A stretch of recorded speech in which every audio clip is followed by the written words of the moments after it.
Hello, everyone. This is Adam Meister, the Bitcoin Meister, the Disrupt Meister. Welcome to the One Bitcoin Show. Today is January the 23rd, 2018. Strong hand. Value your wealth in Bitcoin. Be patient. All right. Check out the link section below. Get your t-shirts, crypto graffiti, Trezor, Ledger Nano at cryptohwallet.com. I wanted to thank the people who sent me Bitcoin, Ethereum Classic a few weeks ago, it was actually, and some Litecoin. I haven't said thanks for a while. I haven't checked my addresses for a while, but thank you very much. My cryptocurrency addresses are listed below if you want to send me cryptocurrency. This morning when I was at the market down in Taipei, I'm in Taipei. I'm about to switch Airbnbs. This one was great, but this one's expired. Now it's time to go to the other one. I got this fruit. I don't know what this thing is called. I see it in Asian markets a lot. The guy gave it to me. He's just like, have it. Tell me what this is, people. It's some pinkish purplish thing. I'm going to eat it later, but I don't even know what it's called. So what is this thing? Leave it in the comments section. Okay, have a strong hand, people. So the FUD excuses never go away. And here's a little lesson so you can just ignore the crypto noise. This is from Whale Panda. High fees and full mempool. Bitcoin is dying because it's too expensive. Low fees and almost cleared mempool. Bitcoin is dying because no one is using it anymore. Okay, so they're always going to come up with excuses. So you gotta ignore all of this stuff and just move along. So I mean, either way, if it's too crowded, if it's too empty, there's always going to be an interpretation that Bitcoin's dying. And the funny thing is that Bitcoin's not dying. But if you listen to that stuff, then you start to get worried, etc., etc. Pound that like button. Okay, here's another one. Alex Bosworth. And this is about the Lightning Network. Another reason to get excited about it. He says, set up backyard brew. And he gives a link with a Lightning mainnet coffee storefront interface. If you are near Palo Alto, come by if you want to test buying coffee with Lightning. I bought the first cup. Coffee tastes so much better with Lightning. Okay, so that's pretty funny. He's got a Lightning Network thing set up, and you can buy coffee. Check that out. Very interesting. People really like that Lightning Network link I gave on yesterday's show, where there's a demonstration, and you can learn how to do your own Lightning Network. Be careful, though. All right. Alistair Milne has because obviously the Lightning Network, it's still being tested out. Be patient. Alistair Milne has a tweet out there. Each Bitcoin, or fragment of, is a ticket onto a financial Noah's Ark. Most people are still at the "you're crazy, why did you build an Ark" stage and don't want a ticket. And actually, and again, that's linked to below. All the links that I mentioned are linked to below. But he has a whole thread about this Noah's Ark thing. I think it was pretty funny.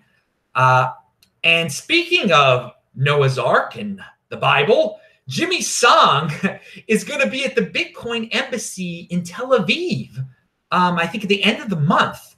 So the Tel Aviv Bitcoin Embassy, I've been there twice. I love the people there. Tel Aviv, Israel, has a huge Bitcoin fan base compared to the small population of Israel. A lot of people are into it. So it's going to bring a lot of attention to all the good guys over there. And that's great that Jimmy Song's going to be there. So keep it up. Jimmy Song, keep it up. Bitcoin Embassy in Tel Aviv. And Ken Bozak sends me $4.20 in the super chat. Lightning Network for munchies, he says.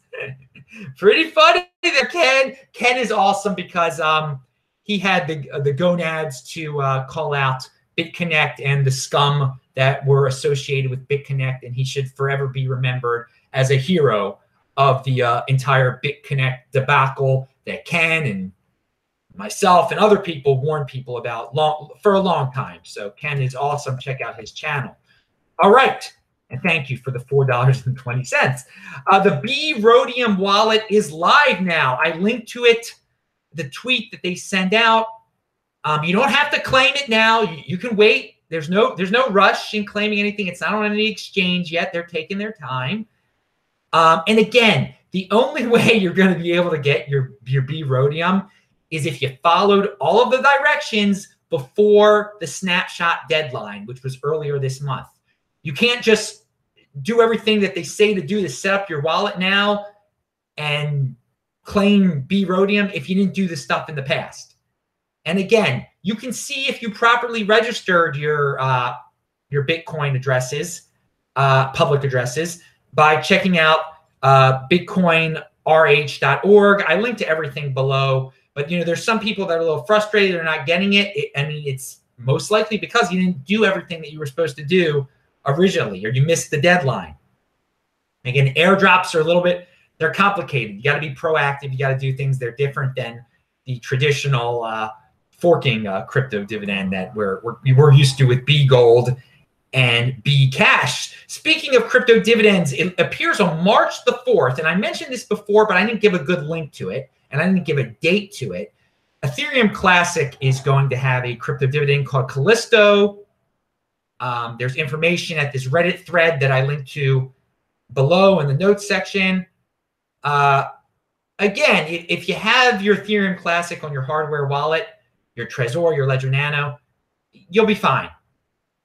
If you have it on the exchange, you're probably not going to be fine at all, and you're not going to be able to get your Callisto. But how much is this Callisto going to be really worth? I mean, Ethereum Classic isn't worth very much. So it's interesting Ethereum Classic is a top-tier altcoin. It's listed on, you can store it on a Trezor and a Ledger Nano. That makes it so. Now it's going to have its own crypto dividend. I don't exactly get the purpose of the crypto dividend. I guess I have to look into it a little bit more.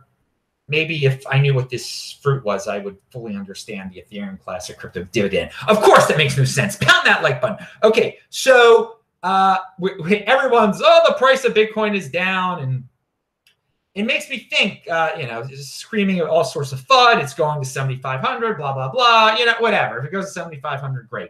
I only care about 2020. But it made me think, we haven't had a Bcash pump in a while. That's we're getting all this supposed bad news with the price going down. Bcash usually takes advantage of such situations. When the Bitcoin price is going down, they usually come up with a good news story. They get on, King of the Trolls gets on some news program somewhere. And we haven't had a Bcash pump yet. And it's a strange, but I was thinking, what's probably going to happen is, maybe things in the Bitcoin price will be down for a little while. And again, it's cyclical. It will happen again. The Bcash pump will happen. There will be a FUD session it will take advantage of. But maybe we're going to have to wait until about February 15th to 18th, I'd say, because that's when Shemitah Fest takes place in Mexico, where the guy who said that the Shemitah was going to, he pumps Bcash. He's a big Bcash pumper, this guy. And again, I don't know why anyone believes a word he says after the Shemitah and all the nonsense that the guy talks about. But his big Shemitah Fest is down in Mexico in February 15th to the 18th. So I expect a big Bcash pump then. Because King of the Trolls is going to be there, an honored guest. He'll be an honored guest at Shemitah Fest. There'll be a Bcash pump. Will it be before then? Will it be after? Will it be during? It'll probably be in conjunction with it in some way. They'll come up with some lie, some rumor. Maybe that, the Shemitah, there's going to be a new Shemitah of Bitcoin. And thus, you have to get Bcash. Bcash is the real Bitcoin because of the Shemitah that the guy who, lives in Mexico and is a Canadian. I like Western Canadians usually. We got Gabriel's a great Western Canadian.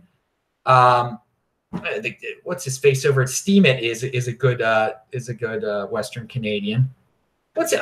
I'm forgetting his name. Anyway, pound that late. But some Western Canadians, whoo, man, Shemitah, pump the Bcash. Okay, but I still have some Bcash I got to dump. Some of us have some Bcash we got to dump still. So yeah, if you're gonna pump it, whatever, do it on your Shemitah Fest. Okay, down the like button because this show is almost over and I got to get out of here.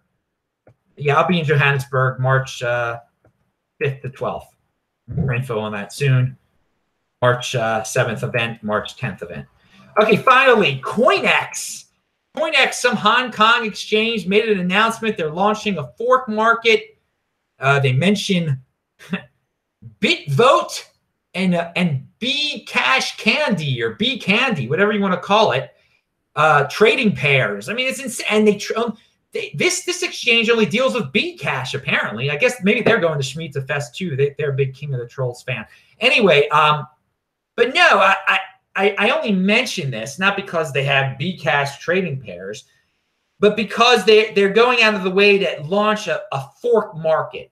So they're on the right track here. We're probably going to see more exchanges with fork markets, with fork focuses.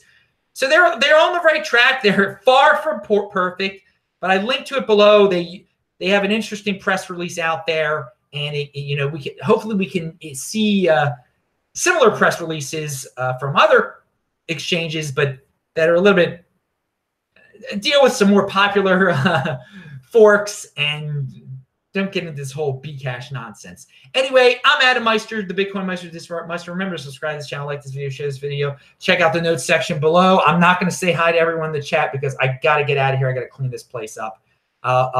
Maybe I'll do another video later, but I'll do one tomorrow. Have fun. Bye.